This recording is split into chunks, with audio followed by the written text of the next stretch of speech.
Great to see you. Middletown, thank you for the warm welcome. Excited to bring JD Vance back home later today. It's good to see him real soon. Thank you. Thank you, and appreciate the warm welcome here. In politics, we often spend a lot of time talking about what's broken and what needs to be fixed, and we're going to do that. But we can only successfully fix what needs to be fixed if we're first grateful for what we're actually getting right. And I will tell you this, as a father of 3 young kids, 2 of whom I sent off to school this morning before coming here, there is no other country in the world, there is no other state in the world where I would rather be raising those kids than here in the United States of America, right here in our state of Ohio. There is no other country in the world where any of us would rather live than in the greatest country known in the history of mankind. Think about the people you're hearing from today. Lorenzo Goncalves, who we all should celebrate this man, making $1 billion investment alongside the U.S. government right here in Middletown. Think of Lorenzo's story. 3 decades ago, boarded a plane with his wife and his kids, and he told me backstage 13 bags, because he didn't want to send them by mail. He wanted to make sure they got here. That was it. Came to this country in the late 90s and lived the American dream to lead one of America's leading steel producers. Think of Bernie Moreno, John Husted, each of whom have lived their American dream, coming from Columbia in Bernie's case, a kid that came out of foster care to be adopted in John Husted's case, both of them now U.S. senators. JD Vance from humble beginnings in Middletown, Ohio, now the Vice President of the United States. Their stories are America's stories. My story is America's story. The kid of middle-class parents, a father who worked off the GE plant on I-75 through Jack Welch's layoffs, a mother who took care of nursing home patients in Southwest Ohio and worked at the VA, went to public schools through 8th grade, went on to found successful companies, and now raising my kids in circumstances that my parents would have never imagined possible just a generation ago. And the extraordinary part of that story, and the story of basically everybody you're hearing on this stage today, is that it's really not that extraordinary in the United States of America. This is the country on God's green earth where that story is not only possible, it is normal. And the reason I am running for governor is that I'm on a moral mission to turn that American dream into a reality once again here in our home state of Ohio, because our workers deserve it, because our families deserve it, because you deserve it, because the people of this state deserve it. You work hard, you play by the rules. You deserve to have a good life and dream for an even better life for your kids. The thing that makes Ohio great, and the reason I love this state, is for many other states it might be their mountains or their beaches. For us, it is our people. It is the people of Ohio that I believe make this state special. And what I hope to do in a few short years ahead is to make Ohio the state that Texas and Florida and Tennessee actually look up to, rather than the other way around. To govern Ohio as the conservative state that we actually are. And I do believe this November, we're talking 75 days from now, this November marks a fork in the road for the future of Ohio. It marks a fork in the road for the future of our country. On one hand, on November 4th, we can wake up to an Ohio where you're paying lower electric bills because we are producing more energy here in America and here at home in Ohio. We can wake up to an Ohio where you're paying lower property taxes because we're actually downsizing the layers of government on the back of your citizens. So you get to live in the home that you bought without having to pay an over-abusive rent to a government that isn't actually serving our people sufficiently, okay? Lower electric bills, lower property taxes, lower health care expenses through price transparency, and by prosecuting Medicaid fraud by the billions to put that money back in your pockets where it belongs. And schools that actually prepare for our kids to compete in the economy of the future. Math, reading, and writing instead of gender ideology and woke ideology. That's not too much to ask from our schools either.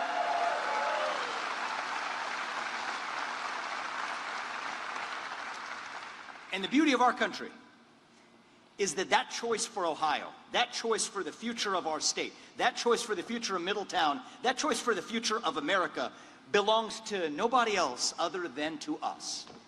To we, the people who create a government that is accountable to us, not the other way around. This is the year that we celebrate the 250th anniversary of the greatest nation ever known to the history of man. That we celebrate the signing of the greatest mission statement for a nation ever written in human history, the Declaration of Independence. The idea that all men are created equal, endowed by their Creator with certain inalienable rights, among these, life, liberty, and the pursuit of happiness. This is the year where it's up to us to make that choice and actually choose. And so, my only ask of all of you here, on my behalf, hopefully as the next governor of this state, on John Husted's behalf, continually as hopefully the next U.S. Senator representing alongside Bernie Moreno this state, my ask on all of our behalf is that you do your part, you come out and vote. Vote 10 times this November, okay? And I don't mean that like some people mean it. I mean you vote once, and everybody in this room, you bring 9 other people from Greater Middletown, from Southwest Ohio, from wherever you are in Ohio. Bring 9 other people out who may not have otherwise voted. And you tell them what we talk about here today. You tell them about how we in the Republican Party are actually going to make their lives continually better, as we already have and will continue to do. And if you all do your part, I promise you that my family and I, the men and women on this stage today, their families and they will do their part to ensure that Middletown's best days, that Ohio's best days, and honest to God, through Ohio, America's best days are actually still ahead of us. Let's win this thing and make Ohio and make America greater than we have ever been.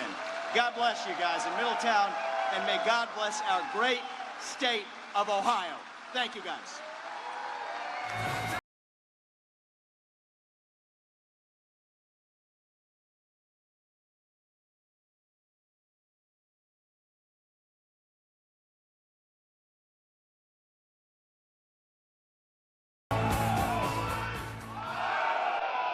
Please welcome U.S. Congressman Warren Davidson.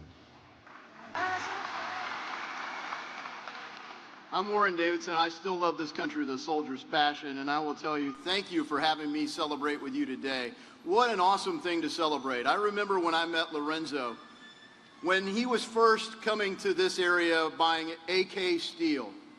I asked him, what are your plans for this? And he told me, I have great plans for Middletown, Ohio. We're going to put money into Middletown. These guys are top performers. Thank you all. You know,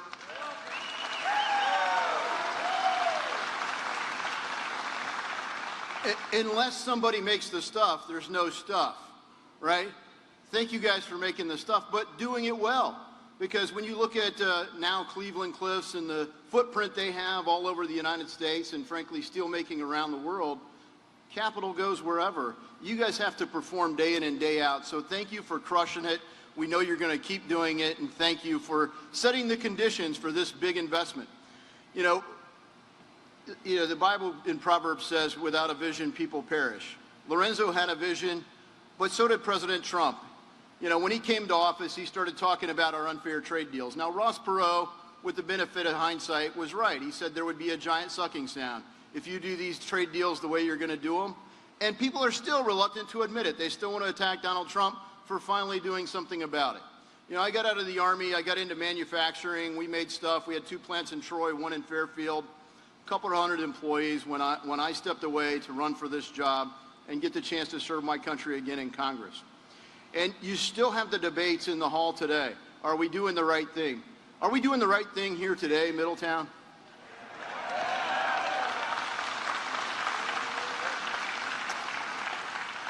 So many hands make light work. Thank you so much. So from the president down to the guy that just started working 3rd shift here in this plant, to Lorenzo and the executive team for seeing it here today. It's an honor to play a small part in it. Thank you for having me celebrate today.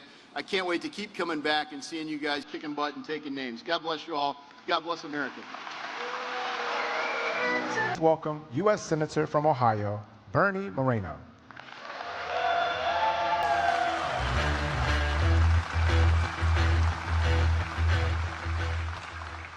You know, most politicians like to talk about themselves. I'm not going to do that. I'm going to talk about a gentleman that graduated from high school a long time ago, went to work the next day at Gary Works at U.S. Steel in Indiana. Worked there for about 15 years, then moved here to work for Armco in 1992. He worked there in the maintenance shop, got promoted, was able to buy a home, raise a family, live in a safe community. And then a company from Japan came and bought the company. I'm going to quote him. This is not me saying this for the media. He says they totally screwed up the company. They made it AK Steel and retired. And he was sick and tired of politicians who ship jobs overseas, would give lip service and come out and say how they fought for American workers and enabled companies to screw over their workers, have these companies go overseas chasing labor as cheap as they could get.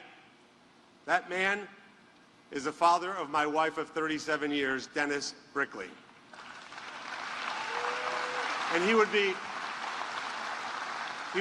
he lives not too far from here. He retired with dignity. He lived a great life. And I like to say that that is actually the American dream. The American dream isn't starting a tech company in your basement and becoming a billionaire. The American dream is being able to live a good life where you can own that home, you can raise a family on one income, by the way, and then be able to retire knowing that you're going to have a dignified retirement. It's that simple concept that our politicians sold us out on. I was in the private sector, I like to say, having a very nice life, until a gentleman named Dr. Fauci decided to rain holy hell on all of us. And I said, you know what? These guys have no idea what they're doing. So you know what?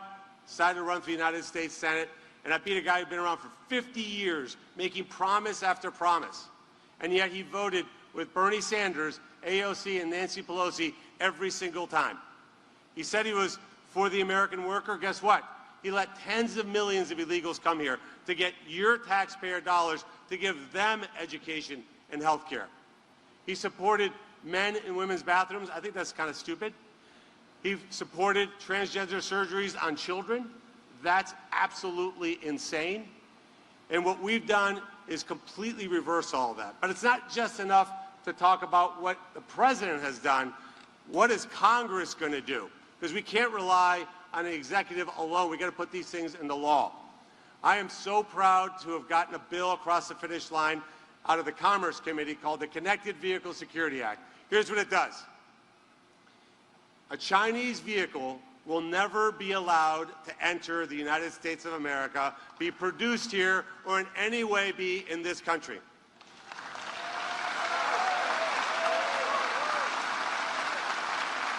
Imagine what would happen if we're dumb like Europe, where they're committing industrial suicide. They've lost hundreds of thousands of auto jobs, steel jobs, rubber jobs, because they decided it was a good idea to bring subsidized Chinese vehicles into their countries. We will not allow that to happen. This is the agenda for this year to get that done.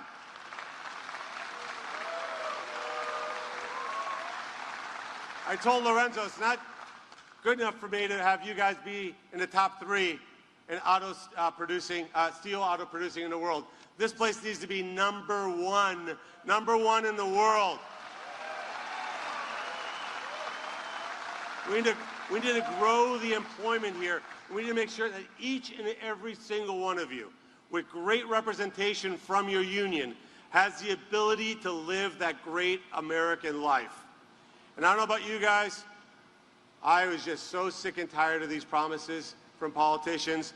And look, I'm going to serve for one more term, and then I'm going to go home, because these shouldn't be jobs forever either. Because let me just tell you something. What happens in Washington, D.C. is not the real world. I talked to some of my colleagues that have been there longer than the buildings. And it's unbelievable. They have no idea how any of this stuff works. And what they do is they get sucked into a bubble where they're only talking to their wealthy donors. We have to make certain that the people who are represented in Washington, D.C. are conscious of one simple fact. The middle class, the American worker, built this country. The American middle class is who protects this country, and it's our job to make certain that we have your backs, and that's what you got to know I'm going to fight for every single day. Thank you.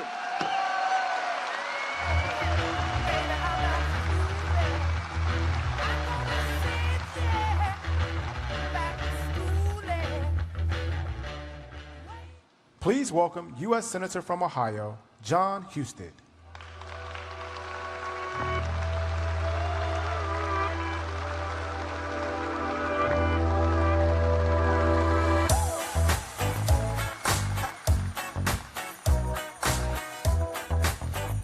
Are you having fun? Well, I will tell you what, it is great to be back. I've been here, this is my third time being in this facility. I love watching the hot steel come off the line. I mean, that just like, when you look at that, that's America, baby, isn't it? It's just so cool.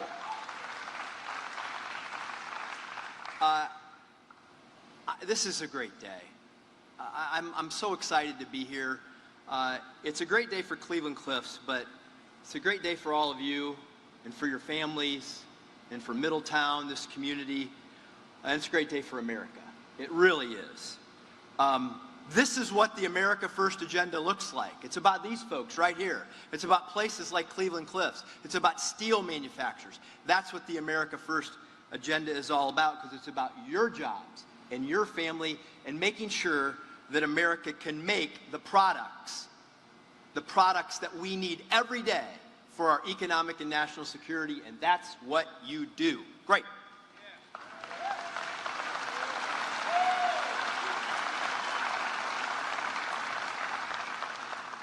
I'm going to ask you a question.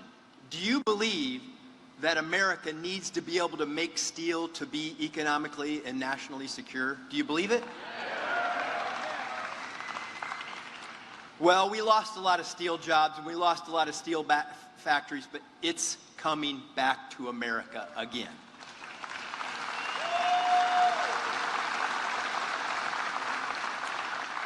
So I want to share something with you, because I imagine a lot of you don't know this, but if you look back, I remember when I was growing up in Ohio, and in the 80s and 90s, and this state was dying. It really was. My family experienced it firsthand. My dad worked at a machine tool factory called Mohawk Tools. I worked third shift there as well. I probably am the only guy in the U.S. Senate that's ever worked third shift in a factory. But I remember the day that my dad told me that his job was going away and that my whole family was going to have to leave Ohio because there was no place to go to work in the little town I grew up in. It was a tough day. He was being strong for our family. I could hear it in his voice. But he was also worried about his family, because it wasn't just his job that went away. It was two of my uncles and my aunt as well who worked there. And in a town of 4,000, when you lose 400 jobs, that's a big deal. There's no place to go to work. There's nobody to sell your house to. There's not a lot of hope about that future. And the reason that happened is because of American policymakers. There were people in this country over time that thought it was okay to send our jobs to China, get back cheap products in return, and weaken, basically export American manufacturing. And they voted for policies that made that happen, that affected families like mine, families like I'm sure many of you, from Youngstown to Cincinnati, everywhere across the state. Ohio was struggling. Ohio was truly struggling. But today is a new day. It truly is. It's a new day because of the America First agenda, because we've turned Ohio into a state that's now ranked the #1 state in the country to do business. We used to be 34th. Now we're #1 again.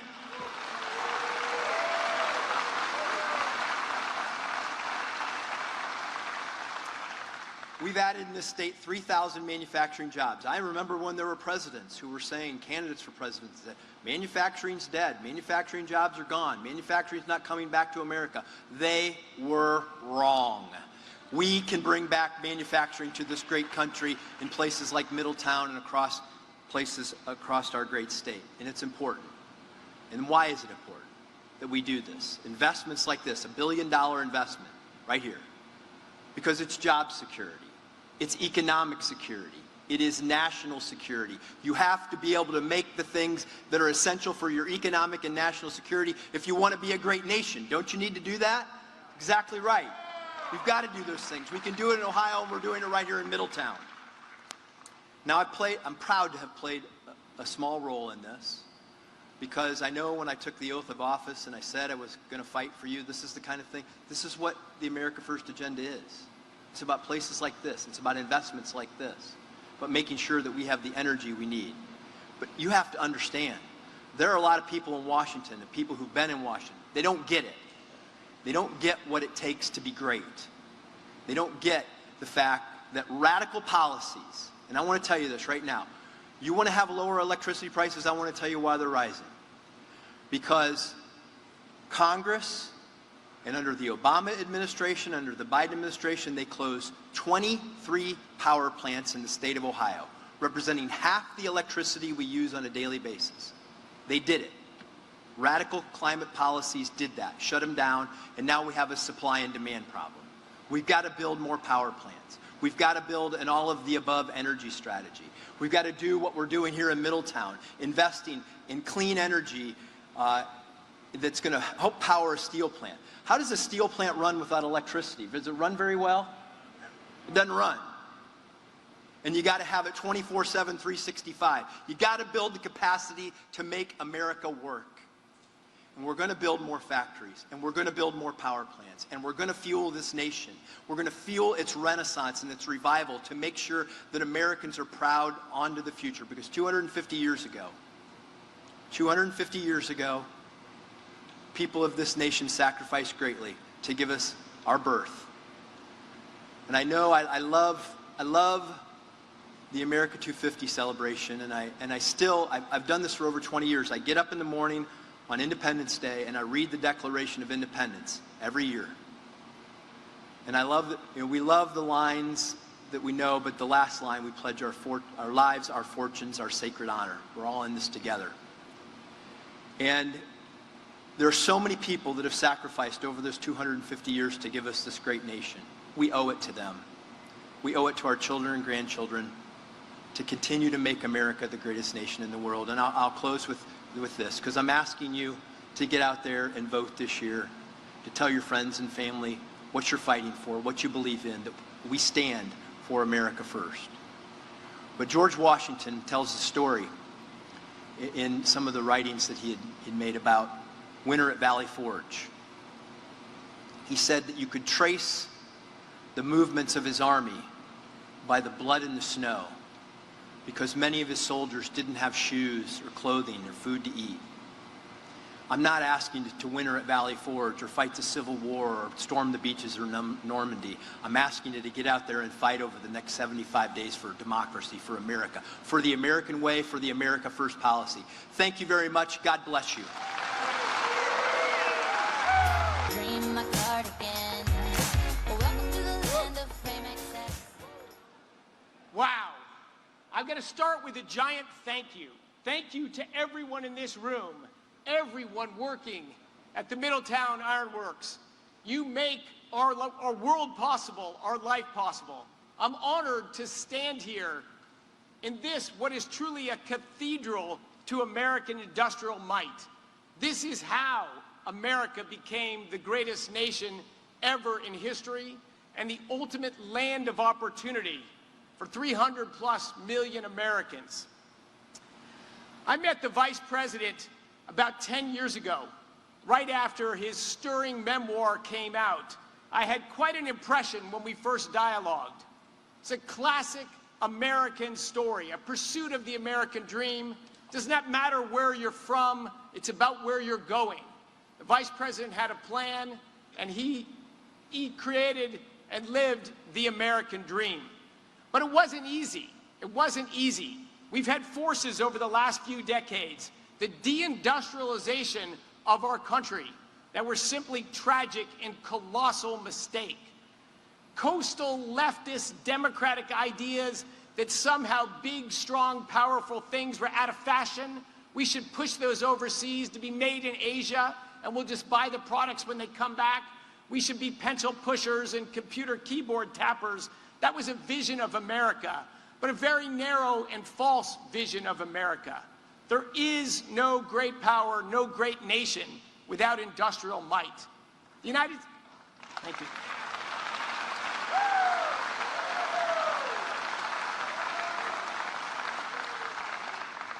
The United States became the largest producer of steel in the world in the late 1880s. That is marked, it went hand in hand because they go together with the rise of America's economic, industrial, and military power. At the end of World War II, the United States produced almost 70% of total global steel production. 70%.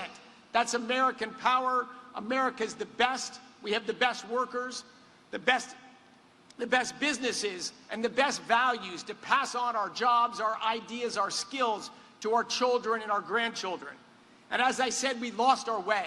We decided politicians would make it hard to build stuff in America. I think you know which politicians. Democrats lost belief in our industrial might and made it so hard to build things in our country.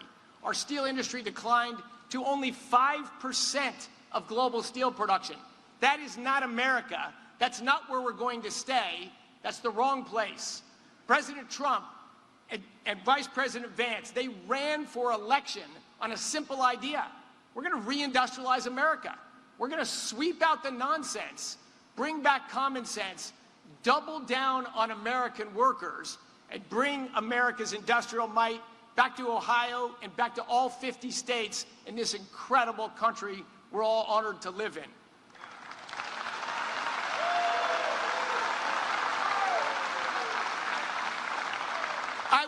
I will tell you a renaissance is possible.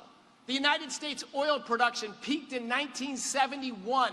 It declined for 35 years. We became the largest importer of oil in the world, the largest importer of natural gas in the world, just like we are in steel, completely dependent on the rest of the world. For the backbone of industrial society is energy and steel. Those are the backbones of industrial society. What happened with our oil production and our natural gas production is we had a renaissance.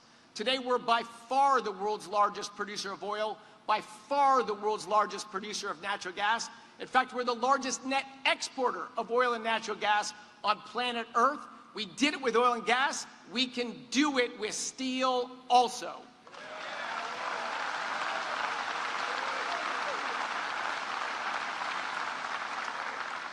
That's a setup for my partner, my friend, and the Vice President of the United States of America. What transformed his story from an American success story into a hero story is when he achieved success. He didn't coast, he didn't lay back, he doubled down and dug deep, deciding to fight every day relentlessly so that all of you, all of Americans, could have a better shot at the American dream, could have a fairer shot at the American dream, to move the barriers and the bad decisions out of the way that made life in industrial America so hard these last few decades. We betrayed our children. We betrayed our grandchildren. Vice President Vance and President Trump are committed 7 days a week to reverse that. Illustrated right here by our Department of Energy's partnership with this fantastic company, Cleveland-Cliffs, to invest $1 billion to make this the best steel plant on planet Earth.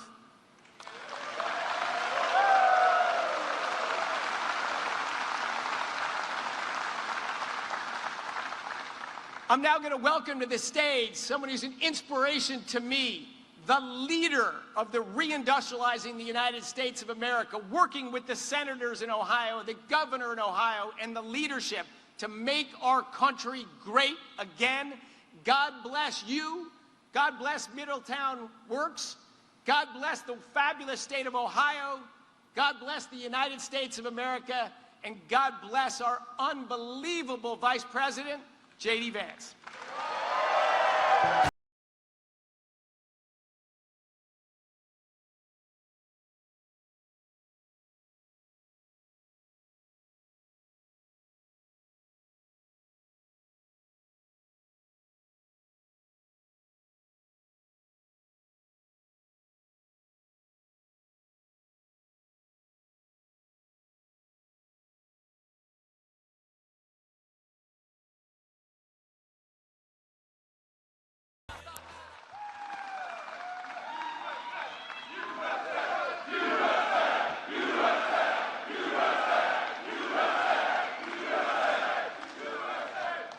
Wow, it is great to be home. It is great to be back in Middletown, Ohio, and it is great to be with the greatest group of American patriots anywhere in the world. God bless you all, and thank you for having me.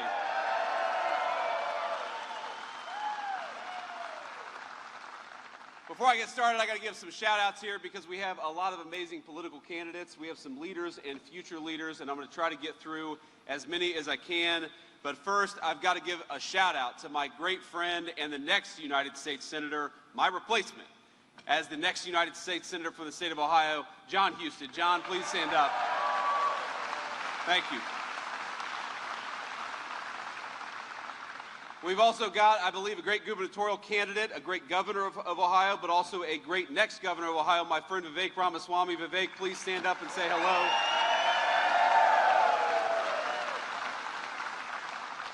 So you all may not know, but I have a 6-year-old son, our second child, named Vivek. And when I came back home a couple of weeks ago to vote in the primary elections, my favorite internet meme, Vivek, I don't know if you saw this, but so I brought my 6-year-old little boy with me, and we had a day of travel all over the country, actually.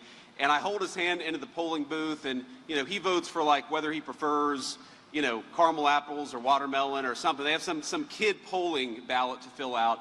And then somebody posts on the internet, JD brought his son Vivek to vote today, and then somebody used like AI or something and put me and Vivek holding hands, walking to the polling location together.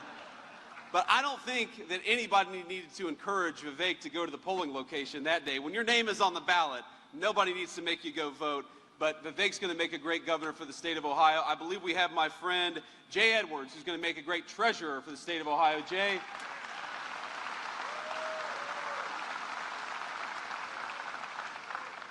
And then we've also got Frank LaRose. Frank, thank you so much. A great leader in the state of Ohio, a great Army veteran.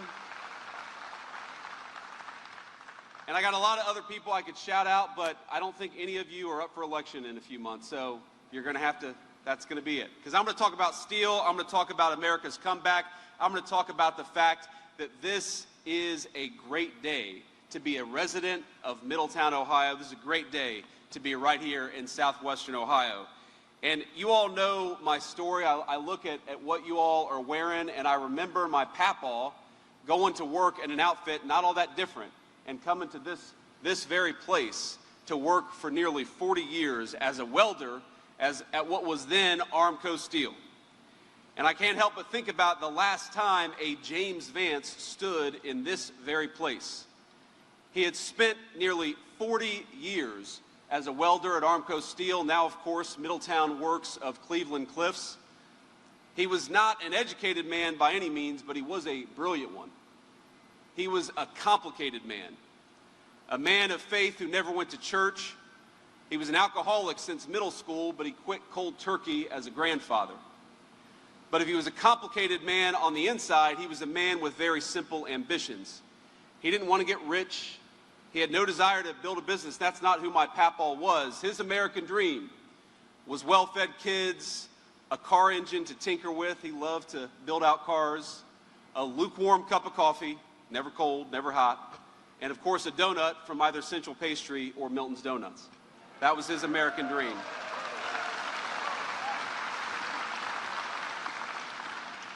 I went to Central Pastry today because, of course, I had to go get an ugly donut while I was in town. And the ladies behind the counter, they said, "You've lost way too much weight. What's going on?" And I said, "Well, I don't have a Central Pastry in Washington, D.C. That's what's going on." My papaw, it's funny, he voted in every election. He loved this country, but he did not care for politics.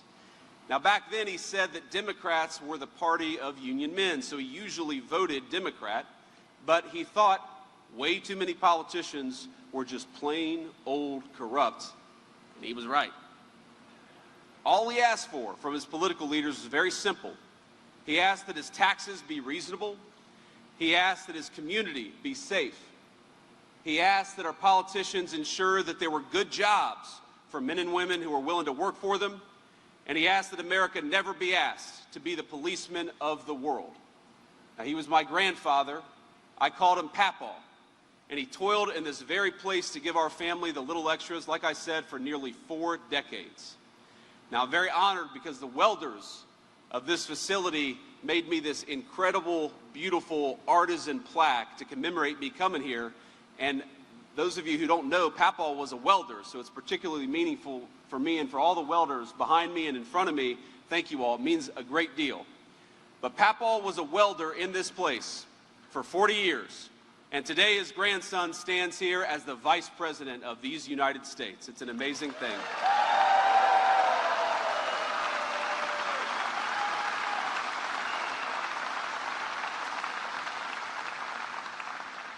And I'm here with a message from the President of these United States. The future of America, the future of the United States, the future of our homes and communities is going to be built right here in Middletown, Ohio.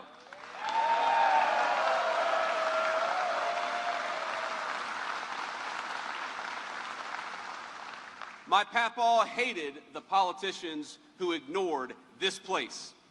He hated the people who saw this as the place of the past. He hated the people who forgot about this town when they should have been fighting for this town. And the unfortunate reality is that they came from both political parties. And they spent the last 40 years telling you it didn't matter if we made things right here or whether we made them in overseas countries. They said it was irrational, sentimental, old-fashioned to want to preserve the things that make the United States of America special. What we really needed, they said, was to compete and have complete market integration with every nation of the third world. Places where you could pay wages at pennies on the dollar, but didn't have to give your workers health care or good benefits in the process. And any time somebody dared to put an obstacle in front of that set of ideas, any time they said, you know what, we need to put tariffs or tough immigration policies to stop that, those people were called backwards, they were called wrong. Now in 1984, just to date myself a little bit, don't hate me, 1 month before I was born, the Wall Street Journal, the voice of big business in the United States of America, proposed, and I quote, a 5-word constitutional amendment. There shall be open borders.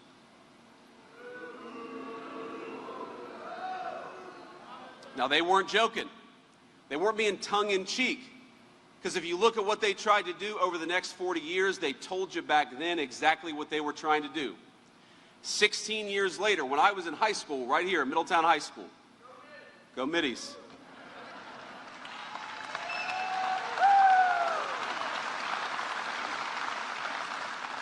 The newspaper's lead editorial writer doubled down on that same set of ideas. They said, someone who believes, this is a quote, in the free trade and free movements of capital, they declared, will quite naturally believe in the free movement of labor.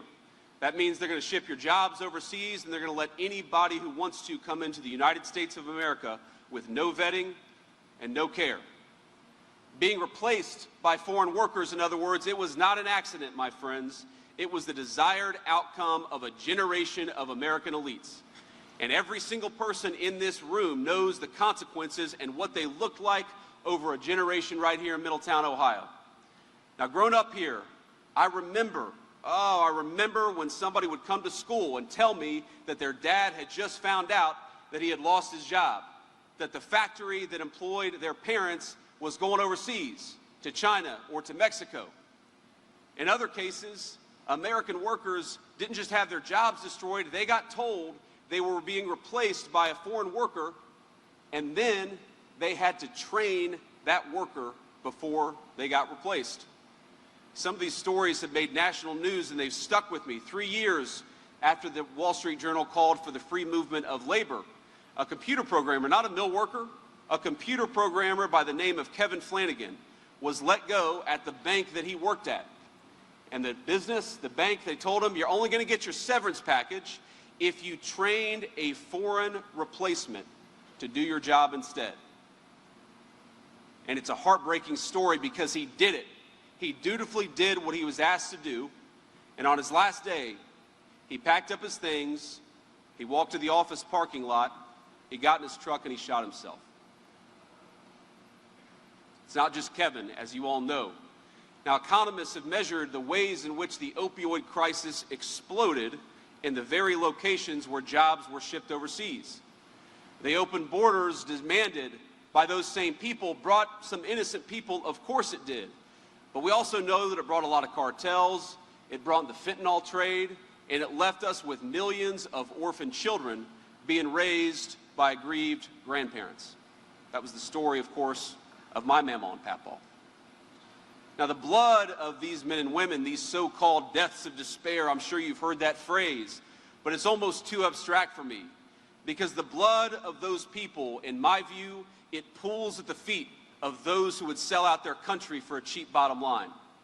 Our politicians, and frankly the cronies in the private sector, people who didn't want to build in America like Cleveland Cliffs, but people who were happy to build overseas, they got rich, and communities like this one got poor. Politicians, think about this, who came to Washington with a few $1,000s in their bank account, left after decades of public service with millions in stock portfolios. And what did all of you get? What did we get? If you were lucky, your neighbor's job got shipped to a foreign country while your tax dollars got shipped to fraudsters. And if you were unlucky, as I know many people in this room were, you were left raising a grandchild while you were mourning the child killed by the very poison brought across that wide open border. But just as it was a policy choice to let that happen, my friends, it was a policy choice to reverse that decline. And in November of 2024, you made a choice to reverse 40 years of American decline and make Donald Trump the President of the United States.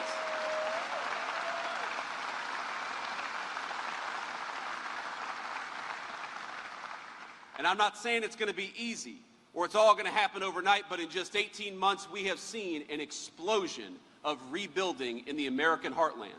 We have seen trillions, with a T, trillions of new dollars of investment pour into the United States of America to build new smelters, build new manufacturing facilities, build new mills, build new everything. Under President Trump's leadership, factory construction employment has exploded. We've added 83,000 factory construction jobs just since Inauguration Day.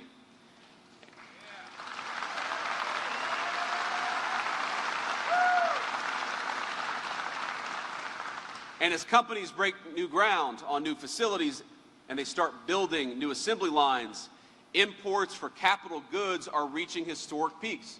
Because when we build these facilities, we've also got to put the beautiful equipment that go into them. Demand for metal cutting and similar machine tools is hitting its highest levels in a century in the United States of America.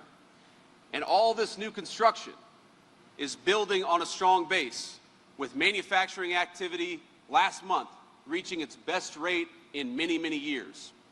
We've created more than 29,000 new jobs in the sector in 2026 so far, reversing years of decline in manufacturing employment. And year over year, manufacturing workers' wages actually went up 4.2%, where they went down under the Biden administration, and frankly, they've been higher in the industries where you've seen that decline in illegal immigration into our country, like construction and commercial trucking. And that brings me to why I'm here today. Because we're not just here to talk about the celebration and the good news and the numbers. We're here to announce that Cleveland Cliffs is making today, right here in Middletown, Ohio, a $1 billion investment in transformational manufacturing right here in our home.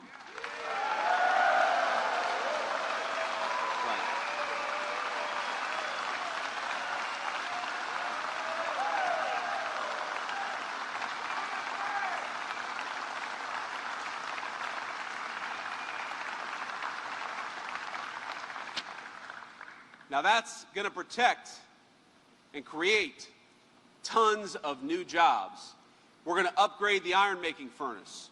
We're going to implement cutting-edge new technology to optimize furnace operation and improve Middletown's air qualities, because as much as the far left says that you can't have industry, but also clean air and water, we're going to show in this facility that's exactly what you can have. You can have both of it, and you can have it in spades with smart leadership.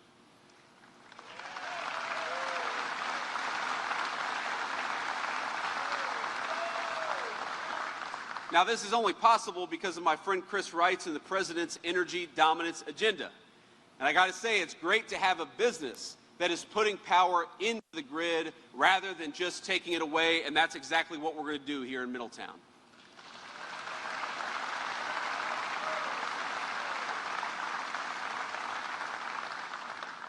But we also recognize in our administration that real dignity, it's not just about what happens in the factory, it's not just about what happens in the office. We don't just want you to have a good job, as much as I very much want that for every single person in this room. I want you to have peace, and I want you to have security, and I want you to have the real freedom that comes along with knowing that you are the Lord of your own manor. The great Southern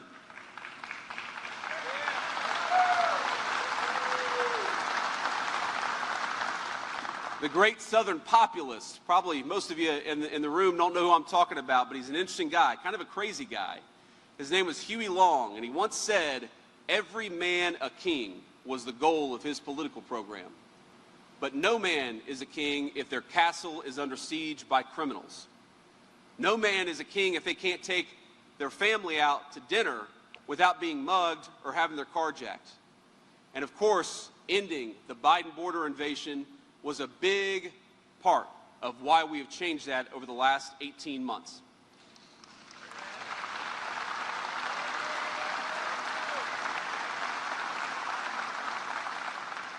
For 4 years, the Democrats invited millions of illegal immigrants into this country to take over our communities and compete with us for jobs and housing. They let in murderers, they let in gang leaders, they let in fraudsters, and they let in drug traffickers, and they did so by the tens of thousands. And for months, we heard Democrats, including people like Sherrod Brown, people who pretend to be the friends of the workers in this facility, saying that they couldn't do anything to fix it, that we needed a new law, we needed a new statute, we needed Congress to pass a new regulation in order to fix Joe Biden's open border. But as we've learned over the past 18 months, it didn't require a new law to close down that border. It just required a new U.S. president.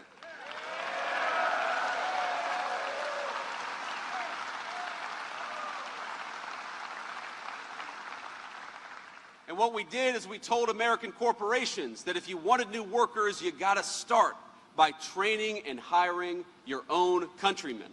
And we rewarded the corporations like Cleveland-Cliffs that wanted to do that, and we were willing to tell the corporations that wanted to hire foreign labor that if you wanted to bring that stuff back in the United States, you were going to pay a big fat tariff for doing so. And so, for the first time in my life, America saw net migration out of the country as we sent millions of illegal immigrants back home. And as a result,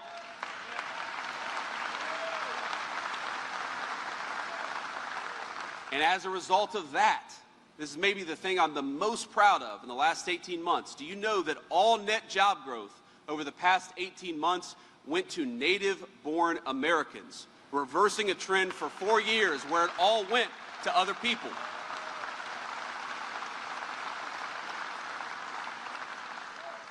We got a lot of work to do, but we're making progress on all the things that matter the most. On the affordability question, we know that under Joe Biden, the cost of a median price home nearly doubled. Now, for the first time in over 5 years, rents are falling for the first time. We got a lot of work to do, but we're finally seeing that American dream of homeownership become accessible again to our young people. And it's not just affordability, America's getting safer too. We're currently experiencing in the United States of America the largest reduction in violent crime in the history of our country. Homicides.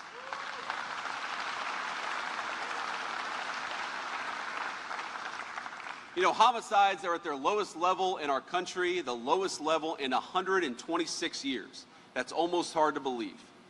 Cities like Aurora, Colorado, where, if you remember, I had an interview with somebody in the mainstream media. It was the October before the election, right when we were getting into crunch time. And we were talking about how these violent Venezuelan drug gangs had taken over apartment buildings in Aurora, Colorado. And I said this to the anchor, and the anchor comes back and says to me, she says, well, they've only taken over 1 or 2 apartment complexes. And I remember at the time, I guess I wouldn't be a good poker player because I got so excited.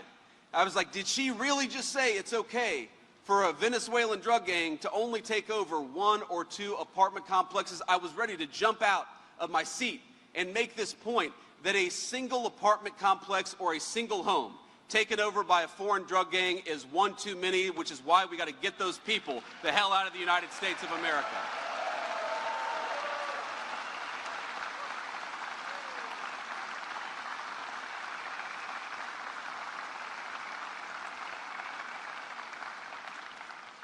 But as we systematically address the failures of the past, I got to be honest, as much as I wish we had, we have not gotten a lot of help from Democrats in Washington. Bernie, have we?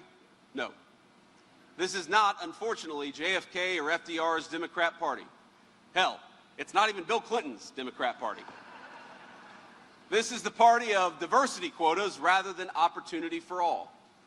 This is the party, the Democrat Party, of graduate students rather than the union and non-union workers who make this facility run. It's sometimes actually hard to understand, like, what do these modern Democrats actually stand for? But look what they say. Pay close attention, and they'll leave these little hints of what they actually care about. Now, El Sayed, this guy running for Senate in Michigan, he once argued, not too long ago, that criticisms of Sharia law were rooted in white supremacy. I'd love to go back in time and tell my papaw that there's a man who claims to stand for working people who says not only should we have Sharia law, but if you criticize it, you're a white supremacist. That's not my papaw's Democrat Party, my friends. Now, I served for 2 years in the Senate with Sherrod Brown. He was a friendly enough guy, but he was a man who claimed to represent this state, but never once raised his voice against Joe Biden's border crisis or against the inflation that was brought on by Joe Biden underinvesting and trying to destroy American industry.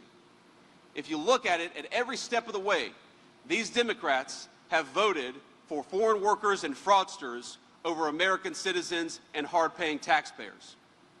They have voted for corporations who sent jobs overseas rather than good American businesses who invested in you, invested in your communities, and increased your jobs. Who do these Democrats put first? Everyone else. You know who the Trump administration puts first? Americans. You, my friends, that's who we fight for.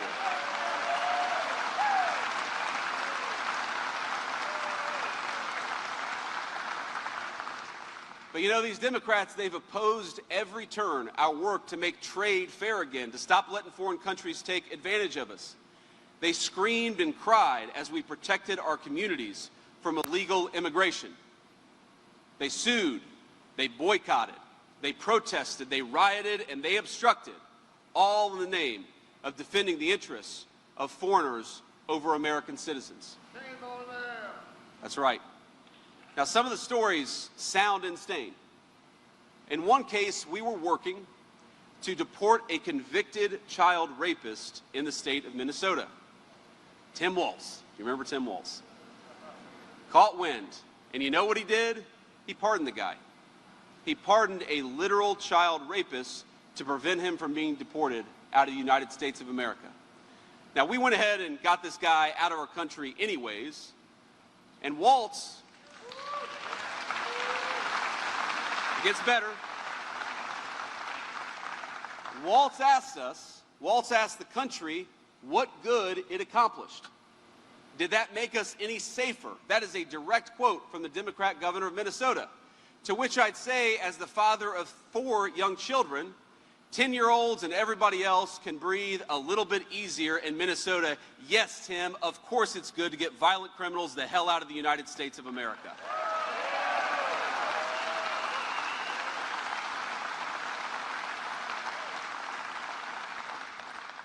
Ladies and gentlemen, this is what we're up against in November. Whether it's child predators, Somali fraudsters, foreign gang members, or even visa fraudsters who are working to undercut American wages and steal from American taxpayers, the Democrats know who they stand for. It's anyone but you. Think about it. Every single Democrat, every one, voted against no taxes on tips, voted against no taxes on Social Security, voted against no taxes on overtime, and voted against no taxes on car loans so long as those cars were made right here in America. Now, we got to ask ourselves, imagine if they get back in power, what are they going to vote for? If these radicals take control of Congress, they're going to pass the craziest agenda America has ever seen. You're not going to have to take my word for it. You just got to hear these guys actually talk about it themselves. One incoming Democrat congresswoman wants to abolish prisons, she wants to abolish police, and she wants to abolish the borders. And let me just say, that's the only real question on the ballot in November. Do we believe in America, or do we believe in nothing? We in this room believe in America, and we're going to fight for it, my friends.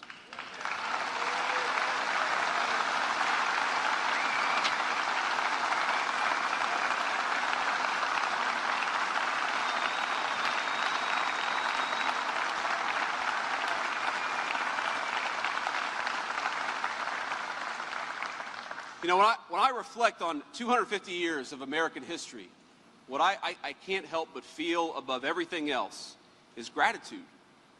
I reflect on this incredible life that I've been able to lead thanks to the generosity of so many of the people in this community, people who are here today, friends and family. My stepmom is here, teachers, people who made it possible for me to live the American dream when everything else was fighting against it. The cool thing about this nation is that in our own way, making our own contribution, we've built this country together as one American family. Black and white, rich and poor, whether you've been in this country for 10 seconds or whether your family has been in this country for 10 generations, think about it.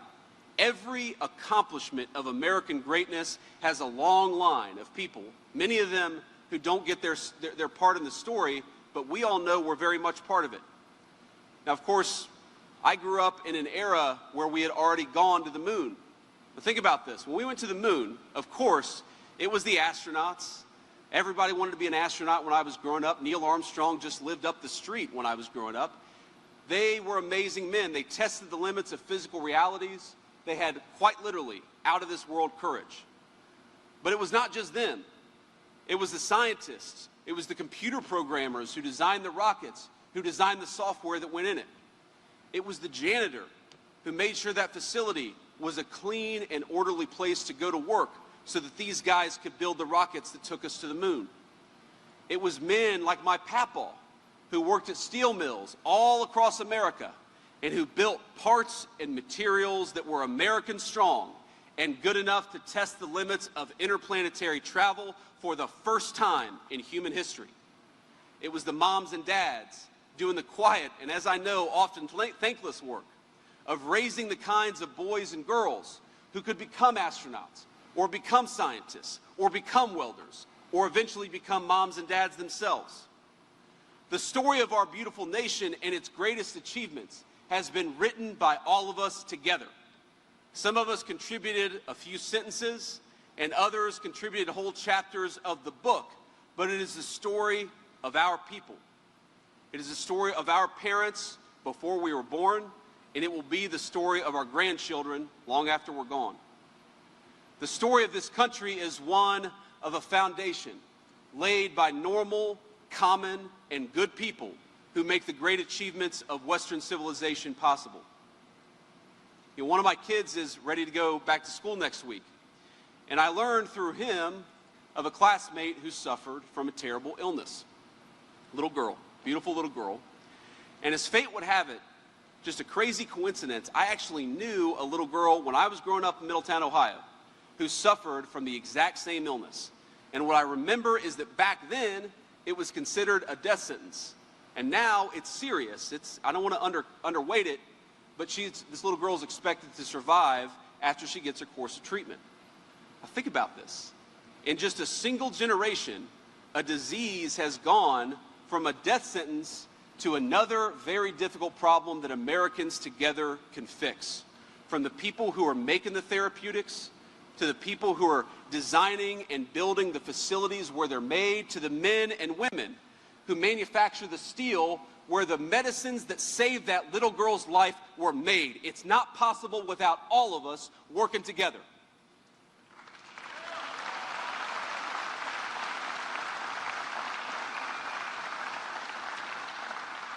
And when I look at this girl's life, the fact that she's going to be able to grow up and live a normal life, I cannot help but feel gratitude for every piece, every chapter of the American story that made it possible.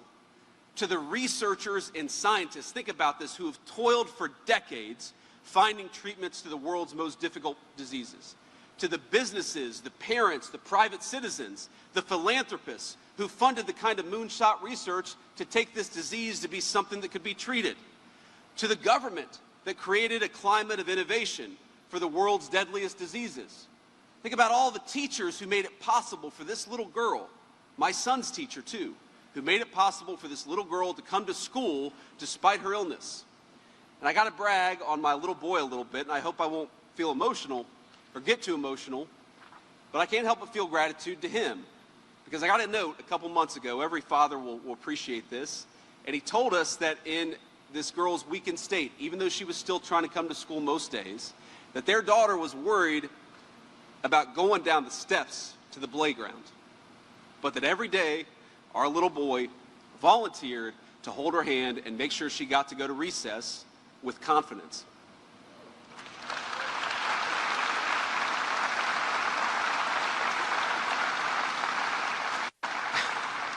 Now, our founding fathers wrote in the Constitution that the purpose of this union was to secure the blessings of liberty.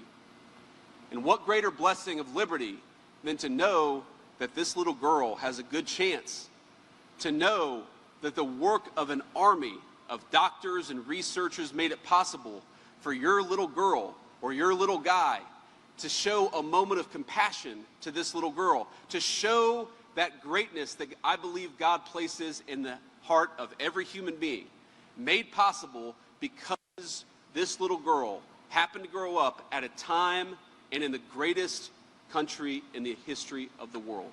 That's the American story, my friends.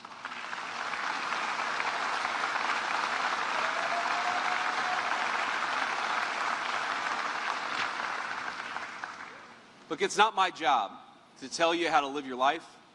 It's not my job to tell you who to fall in love with, how to worship, or even whether to root for the Bengals or the Browns. Though, sorry, John, you should be rooting for the Bengals.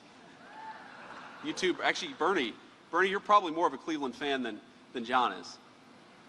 But my job, the job of the President of the United States, the job the President demands of every single person in his administration, from the Vice President on down, is to fight for you.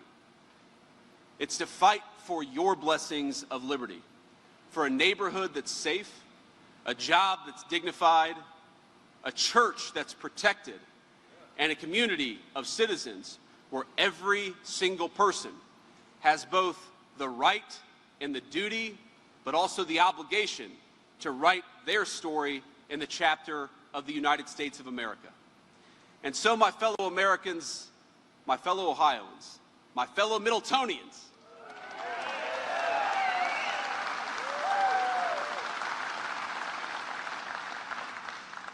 I believe that this November, you and I and our fellow citizens, we're going to go to the ballot box and we're going to face a choice. Do we believe in the United States of America? Do we believe in the hardworking men and women who built this great nation? Do we demand that our government serve us and our children rather than fraudsters and criminals? Do we demand that the American president fight for the American people first? then, my friends, I ask you, each and every one of you, to stand on your own conscience, to vote for patriots, to vote for people who are going to fight for you, to vote for John Husted for the United States Senate and for Vivek for the governor of Ohio. Get out there and fight for yourself by telling the far-left radicals who have taken over the Democratic Party, this is not your country, it's our country, and we're going to fight for it. God bless you, and thank you for having me.